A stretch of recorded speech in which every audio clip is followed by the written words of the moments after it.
उसे मैसेज करा 2 दिन बाद कि अगर आपके आसपास वो दीदी ना हो तो आप मुझसे बात करना। उस लड़की ने लिखा, मैं शाम को 5 बजे निकल के आपसे बात करती हूँ।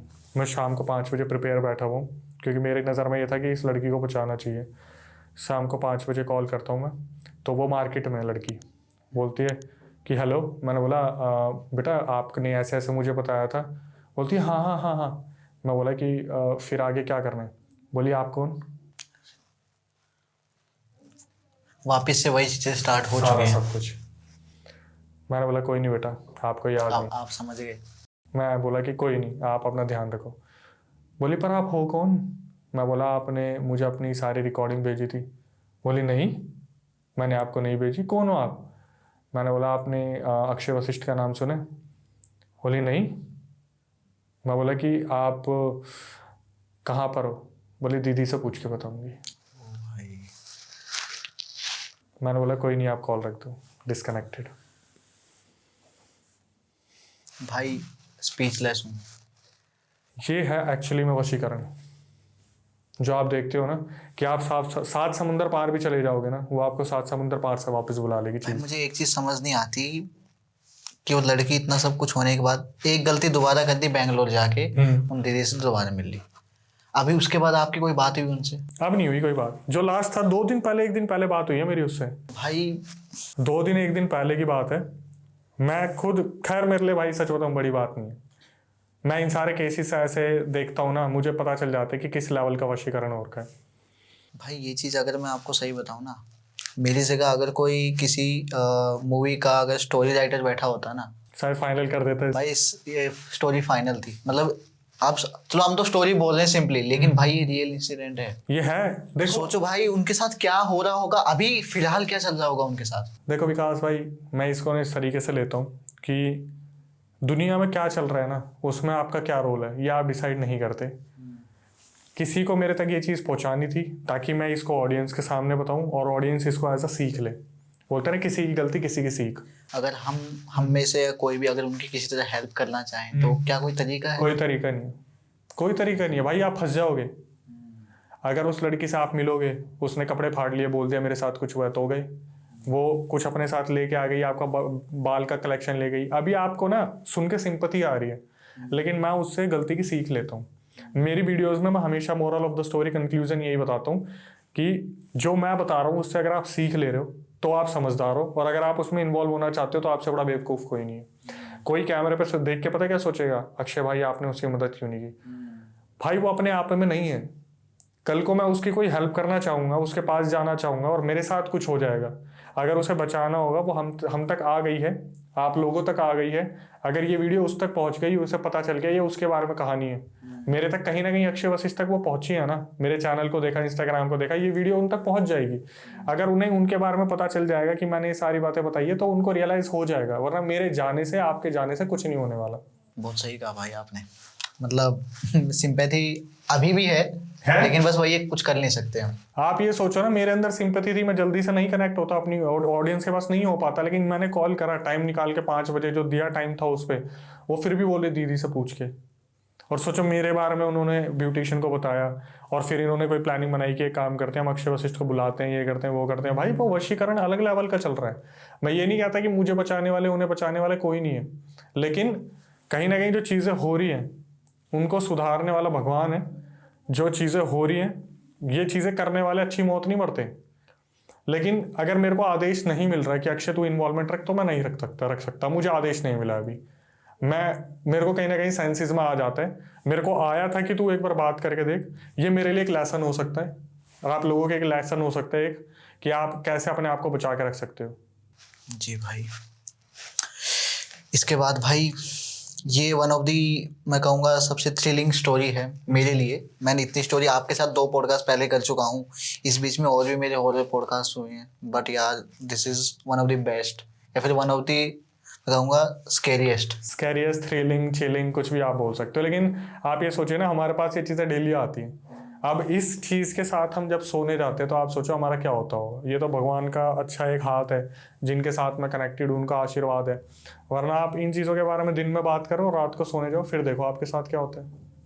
जी भाई, इसके अलावा भाई कोई और आपके पास और क्या क्या नई नई स्टोरी आई है आज? बिल्कुल भाई, देखो अभी मेरे पास जो इंसिडेंट आया वो आया 11 साल के बच्चे का। 11 साल में आपने क्या ही करा होगा सोचो। कुछ नहीं भाई, 4th 5th क्लास में होंगे। मेरे ख्याल से शायद आपने कपड़े पहनने सीखे हों, बाल बनाने सीखे हों। अब तो चलो मॉडर्न हो गई थोड़ी टेक्नोलॉजी और जनरेशन। अभी मेरे पास एक इंसिडेंट आया है, उसमें एक फीमेल ने मुझे कांटेक्ट किया कि अक्षय सर, मेरा जो बच्चा है वो पिछले 1 हफ्ते से अजीब एक्ट कर रहा है। उस बच्चे की जो हरकतें थी ना, उसने हमारे सर पैर सब ज़मीन खिसका दी थी। मैंने उन्हें कॉल करा क्योंकि वो मेरे नोन टू में आई थी, तो मैंने उन्हें फ़ोन करा टाइम निकाल के। मैंने पूछा क्या हुआ। उन्होंने बताया कि उनका 11 साल का जो बच्चा है वो स्कूल बंक कर रहा है। 11 साल का बच्चा, उसको वो लोग स्कूल के गेट पे छोड़ के आते हैं और वहाँ से गायब हो जाते हैं। स्कूल टीचर्स का फ़ोन आता है कि बच्चा आज आया नहीं है, तबीयत ठीक नहीं है। पेरेंट्स बोलते हैं कि हमने तो उसे छोड़ दिया था और वो बच्चा वहाँ से गायब हो गया। फिर उस बच्चे की धीरे धीरे एक्टिविटीज़ को रिकॉर्ड किया जाता है कि वो क्या कर रहे हैं। तो वो 11 साल का बच्चा अपनी फैमिली में जो भी उसको पर्स दिखता है उसमें से पैसे उड़ा लेता है। वो 11 साल का बच्चा छोटी छोटी बच्चियों को चॉकलेट दे रहा है, ठीक है। वो आधे आधे घंटे तक जो वाइन शॉप होती है उनको घूरता रहता है। तो भाई यहाँ से तो सॉरी इंटरप्ट करने के लिए, लेकिन यहाँ से तो इतना पता लग रहा है कि उसकी संगत खराब हो गई। मैं बताता हूँ, उसके साथ कोई भी नहीं रहता। अच्छा। वो बहुत देर तक वाइन शॉप को घूरता रहता है, बहुत देर तक चिकन शॉप्स को घूरता रहता है। उसके साथ कोई भी नहीं, मतलब अगर वो बंक पे जा रहा है तो भी उसके साथ कोई नहीं है। छोटी छोटी लड़कियों को चॉकलेट दे रहा है, उसे ये नॉलेज कौन दे रहा है कोई आइडिया नहीं है, क्योंकि वो पूरे दिन घर पे रहता है और शाम को वो अपने उसमें जाता है कोचिंग सेंटर में। कोचिंग सेंटर जो है वो ट्यूशन्स होते हैं छोटे बच्चों के, वहाँ से उसको ऐसा कुछ भी नहीं हो सकता था। अब धीरे धीरे ये चीज़ें हमारे सामने निकलती है कि पैसे चोरी हो रहे हैं। फिर एक दिन उनकी मदर जो है उनसे बात करने के लिए बैठती है, बोलती कि मदर ने बस एक स्टेटमेंट बोली थी कि तू पैसे चुराने लग गया। 11 साल के बच्चे ने अपनी मम्मी के मुंह पर चाटा मारा घुमा के कि मेरे से, और पता क्या बोला, मुझसे दोबारा मत पूछ लियो इस बारे में। उनके पापा थे वो बहुत ज़्यादा स्ट्रिक्ट थे। उसके पापा आगे बढ़ते मार निकले तो उनकी मम्मी रोक देती है, नहीं ये हमारा बच्चा नहीं है, इसके अंदर कोई और है। क्योंकि माँ को तो पता है ना बच्चा क्या कर सकता है। बिल्कुल। उसने मम्मी को इतनी जोर से थप्पड़ मारा था ना कि थप्पड़ लगते ही उनके आंसू निकल गए थे, कि थप्पड़ लगते ही उनके आंसू निकल गए कि अचानक से क्या हुआ। अब ये लोग समझ गए थे कि कुछ ना कुछ तो दिक्कत है। और होता क्या था, ये जो 11 साल का बच्चा है ये रात को किचन में जाता है, हाथ में आटा भरता है और आटा मुंह पे रख के उसे खाना शुरू कर देता है। जैसे आप देखते हो ना ये आशीर्वाद का आटा आता है, पैकेट फाड़ा आटा खाना शुरू कर देता है। सूखा आटा। सूखा आटा दिन में ये खाना बंद कर देता है। कैंची उठाता है, शीशे के सामने जाता है, अपने बाल काटने लग जाता है। कभी जीभ के पास लाके यूं करने की कोशिश करता है, पीछे से इसकी मम्मी रोक देती है। कुछ गरम गरम खाना आता है, जैसे मैगी बना के लाई, पहले जिद करेगा मुझे मैगी खानी है, मैगी आ जाएगी, हाथ से उठाएगा, गरम गरम पापा के ऊपर फेंक देगा, मम्मी के ऊपर फेंक देगा। सब बहुत परेशान चल रहे हैं कि चल क्या रहा है क्या नहीं चल रहा है। एक दिन क्या हुआ, वो जो नानी थी वो आई थी घर पे। उसकी नानी आती है मम्मी कि मैं देखती हूँ, थोड़ा ऑब्जर्व करती हूँ। वो माता की भक्त थी, वो आती है, वो बैठी होती है। तो उनकी आदत थी, बुजुर्ग फीमेल्स की आदत होती है बात बात पे चाय पीने की। तो शाम की चाय बन रही थी, तो गर्म खौलती चाय रखी हुई थी। तो वो जो उसकी मम्मी थी लड़के की, बोलती मम्मी मैं बिस्किट लेके आती हूँ आपके लिए, आप 2 मिनट बैठो। तो वो नानी बैठी थी, 11 साल का बच्चा भागा भागा आता है, नानी एक चीज़ बताऊँ। वो बोलती है कि हाँ बेटा क्या हुआ। चाय उठा के सीधा मुँह पे, नानी के मुँह पे। नानी मुँह पे हाथ रखती है, उनकी आइज़ में गई थी वो चाय गरम गरम। उनका ऑपरेशन हुआ, पट्टी लगी पूरी एक आँख पे। वो नानी अपने वापस चली गई। उन्होंने वहाँ पे किसी से बात की, कुछ समझ नहीं आया चल क्या रहा है, क्योंकि बच्चा बहुत एबनॉर्मल एक्टिविटी कर रहा था। क्या है ना, नानी को पता लग गया होगा कि कुछ ना कुछ एबनॉर्मल है। वो सबको ही पता था, लेकिन क्योर कैसे होगा, क्या होगा, बच्चा है ना, बच्चे के साथ कोई एक्टिविटी कर नहीं सकते, आप उसे बांध नहीं सकते। और अगर मोहल्ले में पता चल गया बच्चा पोसेस है तो कोई अपने घर में नहीं लेगा, क्योंकि अगर कोई बड़ा होता है ना, बड़े को मतलब नहीं होता, लेकिन बच्चे को हर घर से मतलब होता है। अगर मेरा बच्चा प्यारा है तो वो हर घर के लिए प्यारा है, बच्चों से तो नफरत कोई करता ही नहीं। कोई नहीं करता। अब क्या हो रहा है, धीरे धीरे ये लोग सोच रहे हैं, समझ रहे हैं क्या करना है क्या नहीं करना है, क्या करना है क्या नहीं करना है। किसी पंडित जी से बात करते हैं, तो पंडित जी आते हैं, बोलते हैं कि घर में अच्छी तरीके से देख लेते हैं। जब बच्चे की तरफ देखते हैं तो बच्चा उनको देख के मुस्कुरा रहा होता है। पंडित जी को पंडित को बोलते बैठ, बच्चा बोलता है बैठ। पंडित समझ जाता है कोई एंटिटी है, बैठते हैं। पंडित जी बोलते हैं कि तूने क्यों इस शरीर को पकड़ रखा है? बोलते मेरी मर्जी, जब मन करेगा तब छोड़ूंगा। उल्टे जवाब दे रहे हैं। उल्टे जवाब, वो अपनी मम्मी पापा को भी उल्टे जवाब ही देता था। तो उसकी मम्मी ने बताया कि एक हफ्ते से ऐसे ऐसे अजीब रिएक्ट कर रहा है, अभी 7-8 दिन हो गए हैं और इस बच्चे की हरकतें ऐसी हैं। पंडित आराम से बैठा हुआ था। वो बच्चा क्या करता है, मम्मी मम्मी मैं खेलने जा रहा हूँ, गेट के बाहर भाग जाता है। तो उसकी मम्मी ऐसे बैठ के बात कर रही थी, पंडित जी सामने और उनके पीछे गेट है। तो एकदम से बच्चा आता दिखता है, पंडित के सर में ईंट मारता है बहुत जोर की। पंडित जी के ब्लड निकलना शुरू होता है। पंडित जी के साथ ऐसा होता है कि पीछे से हुआ है तो वो खुद को बचा भी नहीं सकते थे, उनके ब्लड निकलना शुरू हो जाते हैं। और ये बच्चा हाथ में ईंट लेके हंसने लग रहा है कि मज़ा आया, मुझे उतारेगा तू, मुझे निकालेगा तू।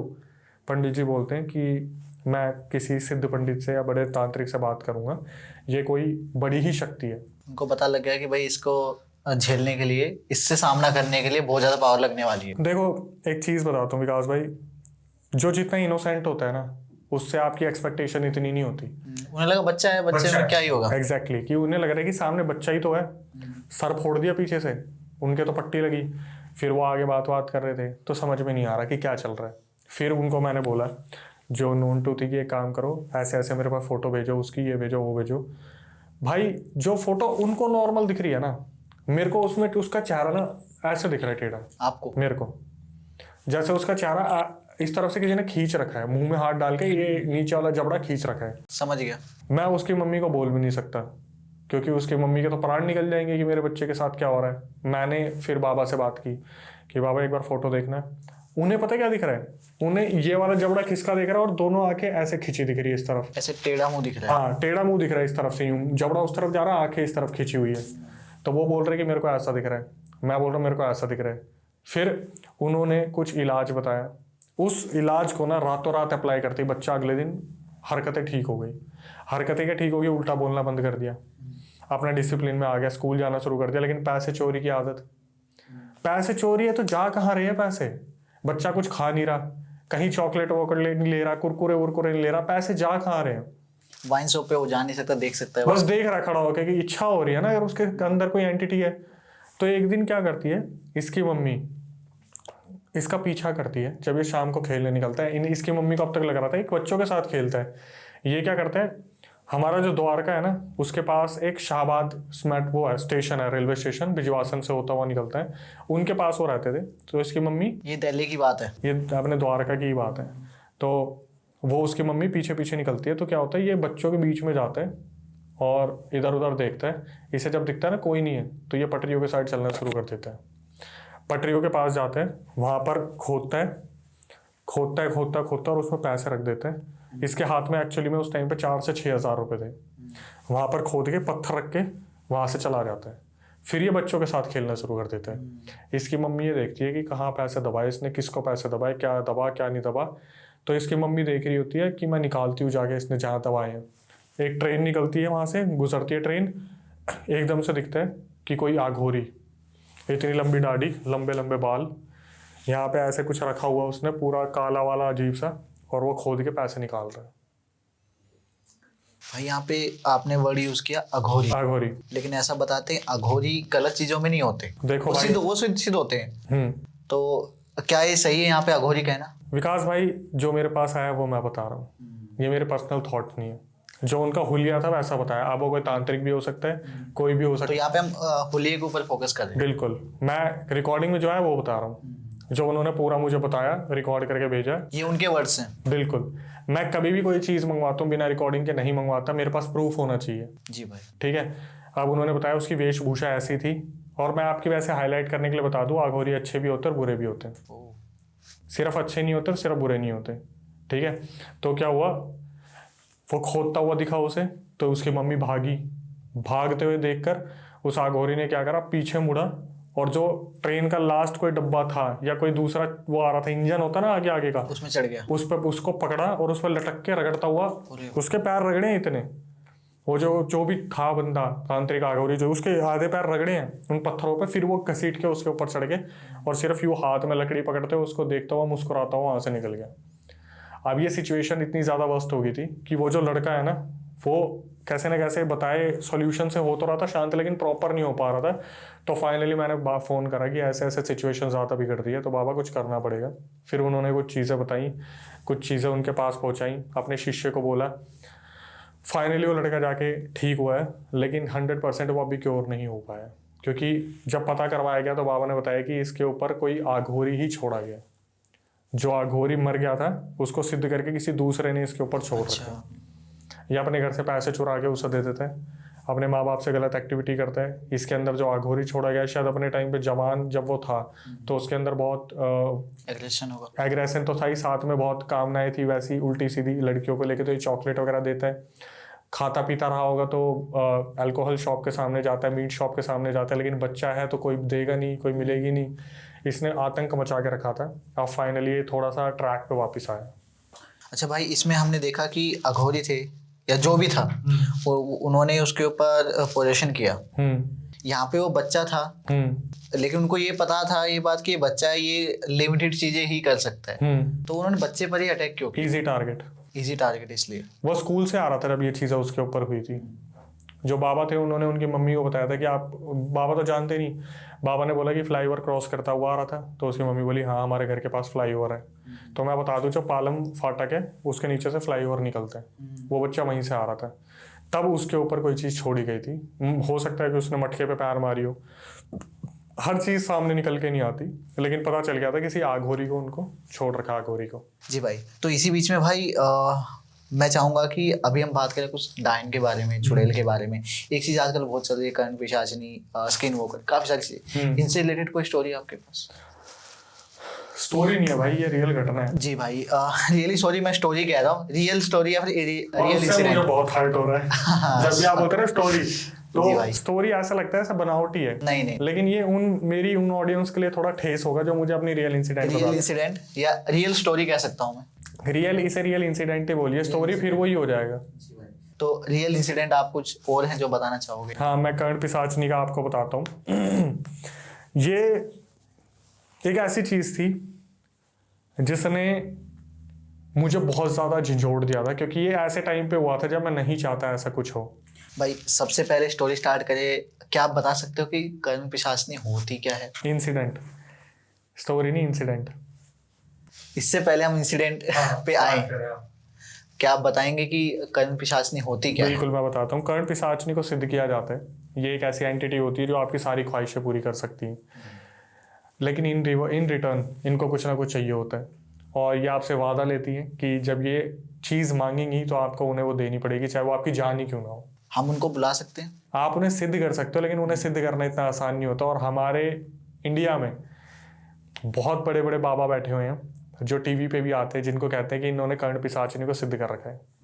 कर्ण पिशाचिनी आपके बारे में कुछ भी बता सकती है। जैसे मान लो आप मेरे सामने आए, तो मैं आप मेरे सामने बैठे हो तो मेरे कान में आवाज़ आ जाएगी, इनका नाम विकास है, इसके मम्मी पापा का नाम ये है, ये यहाँ से आए हैं, ये अपना ये क्वेश्चन पूछना चाहते हैं, पूरे रास्ते ये बात करके आए हैं, और आपको इन्हें ये सारी चीज़ें बतानी है। तो वो आपके कान में आके सब बता देगी, जो भी आपको जानना है। हाँ जी भाई।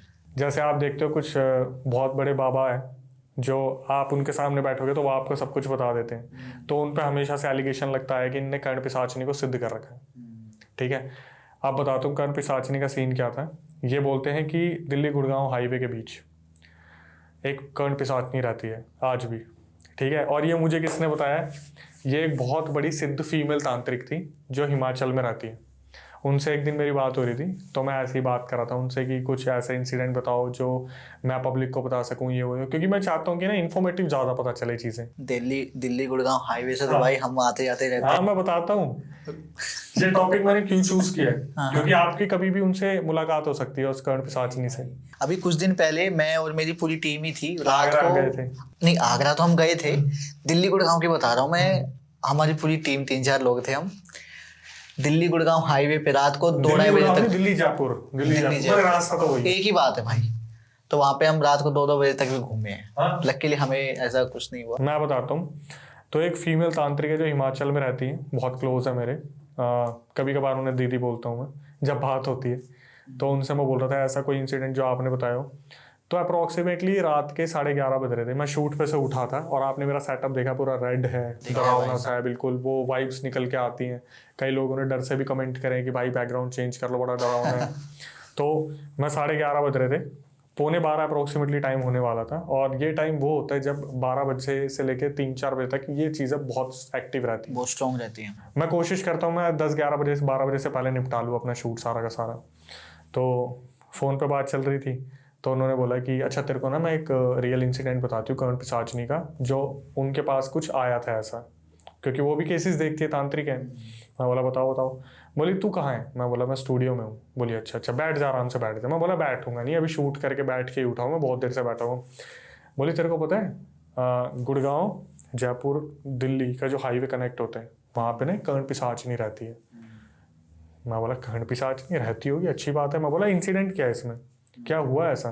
तो बोले कि ये बात है 2012 से 15 के बीच में। एक सरदार जी थे, दिल्ली में रहते थे, करोल बाग की साइड।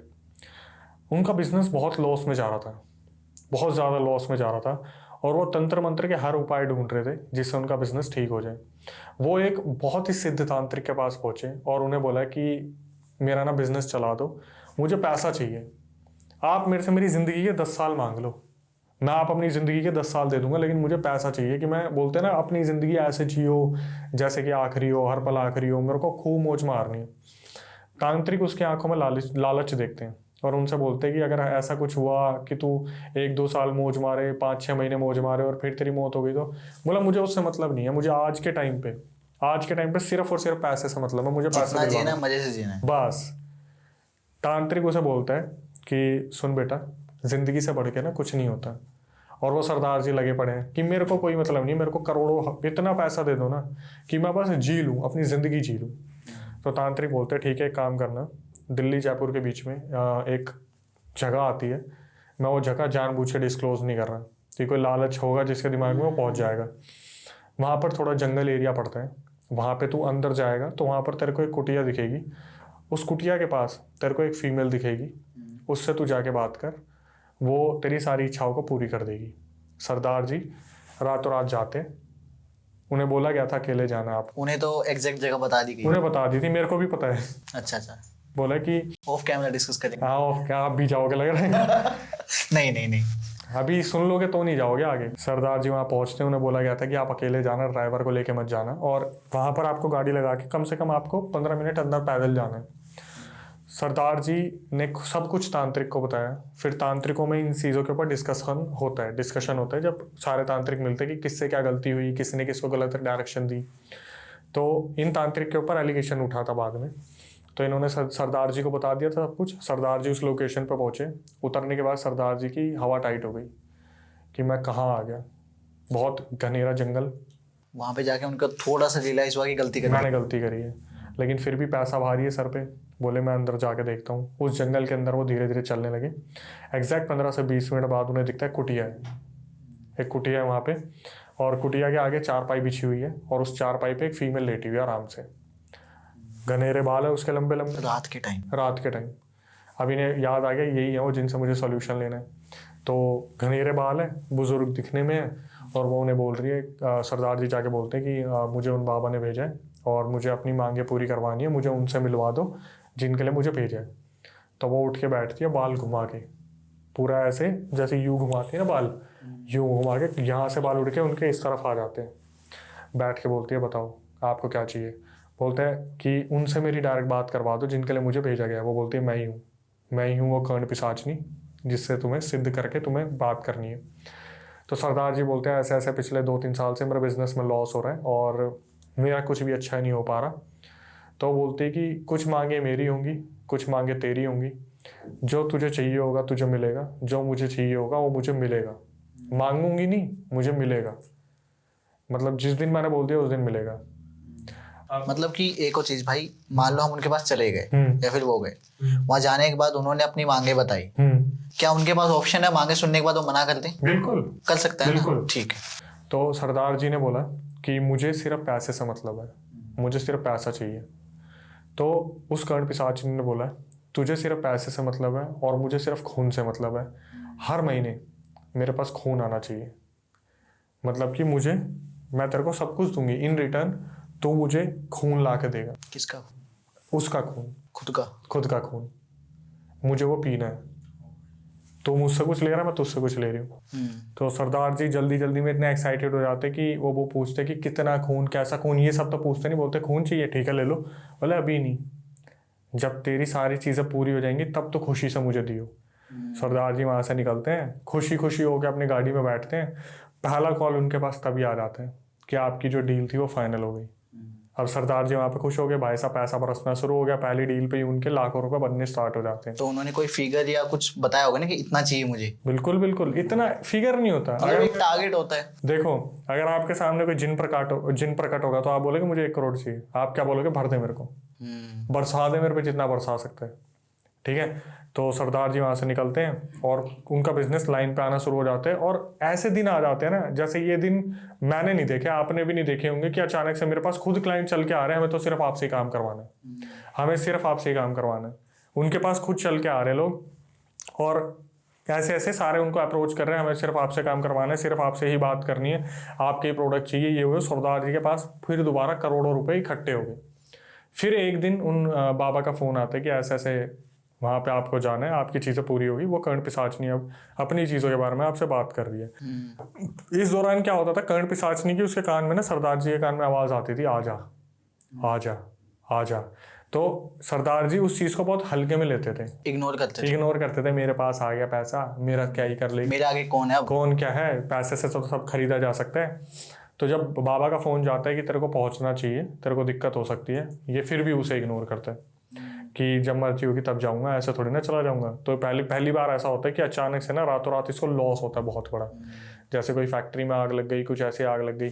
अब मैं खड़ा होकर सुन रहा हूँ आराम से, जो मेरे को बता रही है कि अच्छा फिर बोलते फिर आगे क्या हुआ। ये वापिस पहुंचता है, सरदार उनके पास कर्ण पिशाचनी के पैरों में पड़ जाते हैं, मुझसे गलती हो गई, ऐसे ऐसे।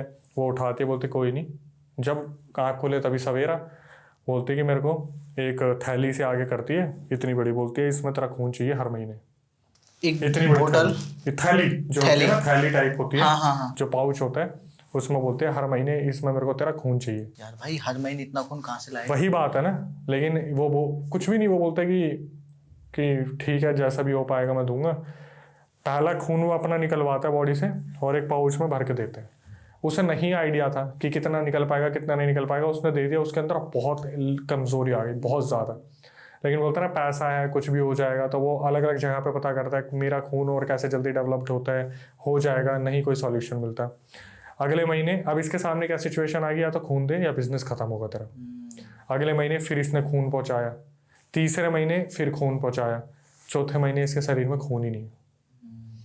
तो एट द एंड क्या हुआ, सरदार जी की डेथ हो जाती चौथे महीने, कि खून नहीं है शरीर में, खून की कमी की वजह से डेथ हो गई। वही बात है, जब हम नॉर्मली ब्लड डोनेट भी करते हैं तो हमें बताया जाता है कि 3 महीने तक हम नहीं कर सकते दोबारा डोनेट।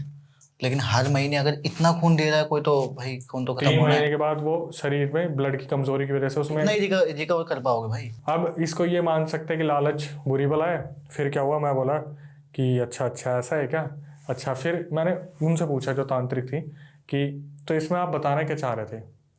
बोले कि तू ना अपने चैनल पर बताइयो कि ना लालच बहुत बुरी बला है। मैं बोला हाँ, ये तो मॉरल ऑफ द स्टोरी निकल के आ रही है। फिर बोली इसमें ना एक बात बताना चाहती हूँ, जैसे तू मेरे से बात कर रहा है ना और मैं तुझे बता रही हूँ, मैं हिमाचल में हूँ, तू दिल्ली द्वारका में है तो जब भी उस कर्ण पिशाचिनी के बारे में हम बात करते हैं ना, वो हमें सुन सकती है। ओ भाई। और फिर अगली लाइन पता क्या आई, तुझे फील हो रहा है वो तेरे आसपास है। आपको फील हुआ? पहले मैंने पूछा आपको हो रहा है, बोली हाँ मुझे हो रहा है, मेरे आसपास है। कैसे फील होता है? कोई आवाज आने लगती है? जैसे नॉर्मली आप बैठे हो ना, तो अचानक से आपको ना मतलब अलग अलग सी फ्रेगनेंस आनी स्टार्ट हो जाती है। मुझे ऐसा लगा जैसे किसी ने मेरे एकदम से यहाँ पे बस ये उंगली लगाई। मैं उस टाइम पे ना 11:30 पौने 12 हो रहे थे।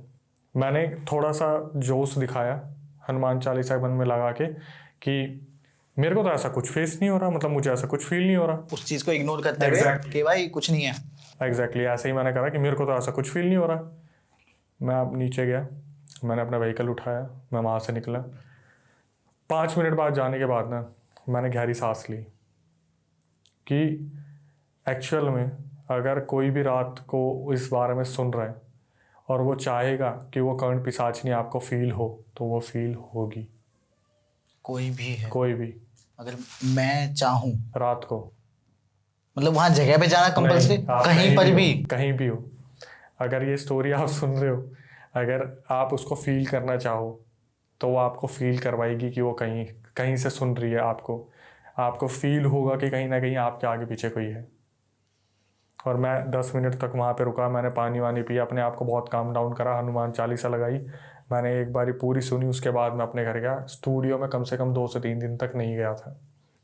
मुझे बहुत ज़्यादा डर लग रहा था उस टाइम पे, क्योंकि आप ना जब दिन में बैठे हो तो आपसे बड़ा तुर्रम खा कोई नहीं है। आप ये कहते हैं अबे क्या दिन है में ये अरे चीज़, ठीक है भाई, कोई नहीं। कौन है तुम? दिन में शमशान भी जाओगे, कब्रिस्तान भी जाओगे, तुम भानगढ़ भी घूम लोगे। एक बार ना उस लोकेशन पे आप रात को जाके देखो, क्योंकि रात को आप अपनी गली में नहीं घूम सकते भाई। इतना तो फटती नहीं है। लेकिन प्रॉब्लम पता है क्या है, इंसान जब पैदा होता है ना, उसे शुरू से ही लाइट दिखती आई है, अंधेरा उसका फोबिया है। और जब अचानक से मैं आपको किसी कमरे में बंद कर दूंगा ना और लॉक कर दूंगा, आप 3 दिन 4 दिन 5 दिन, कोई बहुत स्ट्रांग होगा वो 1 साल उसमें सरवाइव कर पाएगा, उसके बाद वो वहां पर मर जाएगा। या तो उसे आदत लग जाएगी तो वो सरवाइव कर गया, उसके अंदर किसी चीज़ की चाह है कि मेरा बच्चा बाहर है, मुझे बस बच के जाना है, या मेरी बीवी बाहर है, मेरे माँ बाप बाहर है, वो जज्बा उसे जिंदा रखता है। लेकिन जो बहुत कमज़ोर दिल के होते हैं ना, वो 3 रात अंधेरे में नहीं निकाल सकते। 3 रात मतलब 3-24 घंटे, समझ गया, 72 घंटे, 3 दिन हो गए। 48 के बाद 24 और जोड़ दो, तो ये मतलब एक्सपीरियंस भी किया गया था। वर्ल्ड में मुझे नहीं पता, कहीं पे एक रूम है, उसको 0 साउंड रूम बोला जाता है। उसमें एक इंसान को डाला गया था और उस इंसान को वहाँ बैठा दिया। वहाँ पे आपको सब कुछ खाना मिलेगा, सब कुछ मिलेगा, बस लाइट और आवाज। वहाँ पर आपको लाइट भी मिल जाएगी बट साउंड नहीं मिलेगी। और आपको शर्त के हिसाब से वहाँ बैठाया जाता है कि आप कितने टाइम वहाँ सर्वाइव करोगे। गिनीज बुक रिकॉर्ड भी बना हुआ है उस चीज़ पे कि मेरे ख्याल से एक इंसान 24 घंटे भी उस रूम में रुक नहीं पाया, क्योंकि वो हर तरफ से पैक है। आपको कोई साउंड नहीं आ रही, आप ब्लैंक हो बिल्कुल। आपका दिमाग ना बिल्कुल तड़पना शुरू हो जाता है, क्योंकि हमें शुरू से आदत है। अगर हम 5 मिनट भी बिल्कुल शांति में लेटे हो ना, आप देखना इंसान को घबराहट होनी शुरू हो जाती है। ये तो है, क्योंकि उसके दिमाग में ना हमेशा से वो जो घड़ियाँ होती टक टक टक टक, या फिर कोई बाइक निकल रही है, कोई कार निकल रही है, कोई साउंड निकल रही है, तो इंसान का ना बिहेवियर ऐसा ही है कि आप उसे अंधेरे में छोड़ दोगे ना, उसके अपने आप ही दिमाग में चीज़ें बननी शुरू हो जाती है। जैसे बोलते हैं कि आप अंधेरे में जाओ, किसी मिरर के सामने खड़े हो जाओ, आप मिरर को 10 से 15 मिनट से ज़्यादा नहीं देख पाओगे। आपको वो अपने आप ही इल्यूजन हेलुसिनेशन क्रिएट करना शुरू कर देगा। आपको फेस चेंज दिखेंगे, एक्सप्रेशन चेंज दिखेंगे। तो वहाँ से कुछ गेम्स भी निकले, ब्लडी मैरी, इतिहास उनका कुछ और है बट लोग ट्राई करते हैं। तो खुद मेरे पास ऐसे भी केसेस आए हैं जहाँ पर मेडिटेशन वाले बंदे कुछ रात को वो मोमबत्ती जलाकर और शीशे की तरफ देख रहे थे। उन्होंने जब साधना करने की कोशिश की तो उनको खुद को लगा कि जो शीशे में वो देख रहे हैं वो इंसान नहीं है जो मैं बैठा हुआ हूँ। उसके फेशियल एक्सप्रेशन चेंज हो गए। और भाई ये बात तो आपने भी पहले भी बताई है, अगर मैं शीशे से रिलेट करूँ तो कि शीशा ना एक जरिया होता है, डायमेंशन है जिससे दूसरी दुनिया से जो प्रेत हैं वो ट्रैवल कर सकते हैं हमारी दुनिया में। देखो मैं ये बोलता हूँ कि आप हॉलीवुड मूवीज़ देखते हो, बॉलीवुड मूवीज़ देखते हो, कोई भी मूवी ना कुछ ऐसे ही नहीं बनाती। जैसे आप राज मूवी देखोगे, 90-20 देखोगे, आप कोई भी मूवी देख लो, जैसे मिरर्स एक मूवी है हॉलीवुड में, ये कहीं ना कहीं से ना इंस्पायर होती है। जैसे एलियंस की मूवी बनती है, आपकी नज़रों में ये पता है क्या है कि भाई होते होंगे एलियन, लेकिन कहीं ना कोई डायरेक्टर उस पर रिसर्च कर रहा है, ठीक है, कोई ना कोई प्रोड्यूसर पैसे लगा रहा है। अभी जैसे कुछ मूवीज आ रही है अपकमिंग, इंडिया में हॉरर मूवी नहीं आती, लेकिन जैसे हम शैतान की बात कर रहे थे जो अपकमिंग मूवी है वशीकरण से रिलेटेड, वशीकरण से, अरे ये कहीं से तो कॉन्सेप्ट निकला है। 21st सेंचुरी के होके ना आप सोचते हो कि ऐसा कुछ नहीं होता। तो ये जो बालाजी मंदिर है, मेहंदीपुर बालाजी, इसमें क्या चल रहा है? मेहंदीपुर बालाजी छोड़ो, आप ये बताओ कि ये जो इंसान के मरने पे इतने सारे रीति रिवाज होते हैं, क्यों होते हैं? ताकि उसको फाइनल राइट्स उसे दिए जाएं, ताकि आत्मा को मुक्ति मिली। आप नहीं मानते आत्मा कुछ होती है तो एक काम करो ना, इंसान की सीधा बॉडी को फेंको, दफना दो, खत्म बात। क्यों इतने ये पिंडदान होता है, श्राद्ध के टाइम पे होता है, तो भाई चीजें होती हैं, इंसान मानने को तैयार नहीं है। जी भाई, और ये सब क्यों होता है, पिंडदान क्यों करना चाहिए, तेरहवीं क्यों होती है? अगर यहाँ पे मैं छोटा सा खुद का प्रमोशन कर रहा हूँ, अगर लोगों को जानना है तो हमारा एक पॉडकास्ट आ चुका है गरुड़ पुराण के ऊपर, जिसमें ये सब चीज़ों के बारे में बताया गया है, आफ्टर लाइफ के बारे में। जी भाई, अक्षय भाई, थैंक यू सो मच एक ज़बरदस्त पॉडकास्ट देने के लिए। जी। एंड भाई, ये one of the best stories हैं जो अब तक हमारे चैनल पे आई हैं। आपकी मैं स्टोरीज देखते रहता हूँ, मैं यहाँ पे करेक्ट करूँ खुद को, रियल इंसिडेंट्स हैं जो हमने सुने हैं। थैंक यू सो मच भाई। आई होप कि ऑडियंस को इनसे सीख मिली होगी कुछ ना कुछ कि क्या नहीं करना है। जी भाई, thank you so much Akshay भाई, दोबारा से मिलेंगे। बिल्कुल। जी भाई, जय श्री राम। जय श्री राम भाई।